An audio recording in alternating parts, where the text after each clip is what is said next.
tried to find out any information, where they were from, what their lives were like, and what they did, for a living, or what they did in general daily life. Yeah.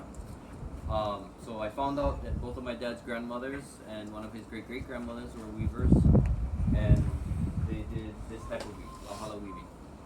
They used other materials too, but lauhala was the main source of material for most of all the Hawaiian weaving.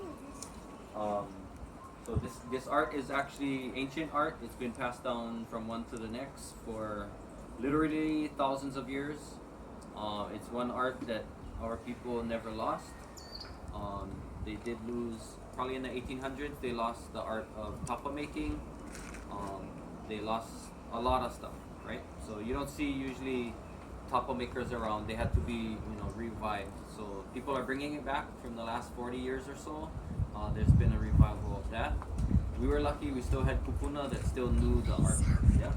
So I went, after finding out my family did it in the past, I wanted to try and learn and do a little bit. The only experience I had was when I went to explorations in Oahu for 6th grade, I think.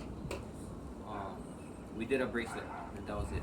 So that was my only experience. So after that, I started learning, I started searching out people who knew the art. So I was living in Honokohau at the time, and the first, or in there had one kupuna that did know how to weave. So Auntie June Kaihue. So I asked her if she would teach me, and she said, "Yeah, bring your stuff, your leaves next week. Come to my house, and then I'll show you how to prepare them." So the first thing I did was go to her house, take my leaves, and she actually told me that my leaves were no good, that I had to throw them away. So I didn't know what I was doing, how to pick, how to gather my material. So that day she started showing me how to prepare it, and the first thing she taught me was baskets. So it's smaller than this basket, but so I started making. Once I went home that evening, I started making more baskets everywhere, and they were kind of kapulu. But just as I practiced, I got better, and then you practice makes pretty good. So after that same year, I moved to Hilo, '93. Went to school up in Hilo, and during my schooling, I had to pay rent, so I tried to weave some more. So I met other kupuna that started teaching me more stuff. So they started teaching me hats, fans, all kinds of stuff. I moved back to Maui, had more teachers over here, more kupuna that I sought out, and taught me their styles of weaving. So eventually I had 7 different teachers. They were all kupuna wahine, 4 from Maui and 3 from the Big Island. Out of my 7, 6 of them have passed. So I get my first teacher is still living. She's in her 80s now. So the others, some of them would be in the over 100 now. So when I spend time with them, usually I went to their house, these kupuna, and it's usually one-on-one. So like nowadays when I teach in group settings like this. Yeah, it's usually rarely one-on-one. But when I had that time with them, you sat down, you hear their stories, you learn their traditions, you get to know their whole family. You actually become part of their family. You're like, I became Hanai, basically. So, after a lot of those teachers passed away, when they were living, they never even taught their own children or grandchildren, or their great-grandchildren. So, when they passed away, all the knowledge they knew went with them.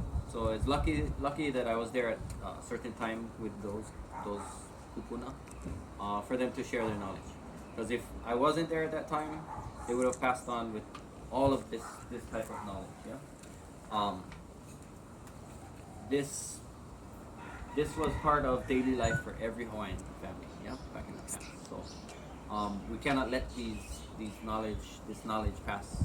With the kupuna. It's been passed down for thousands of years, literally since caveman days. And to let it slip away is like really horrible. Yeah.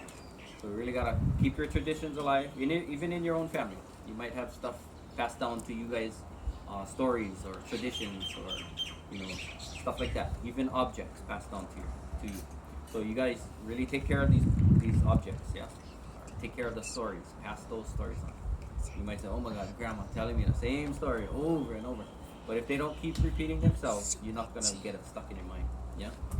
Um, so basically, they're practicing, putting it on you. Like learn, learn, learn. Each time you hear the story, eventually you're gonna know the story by heart.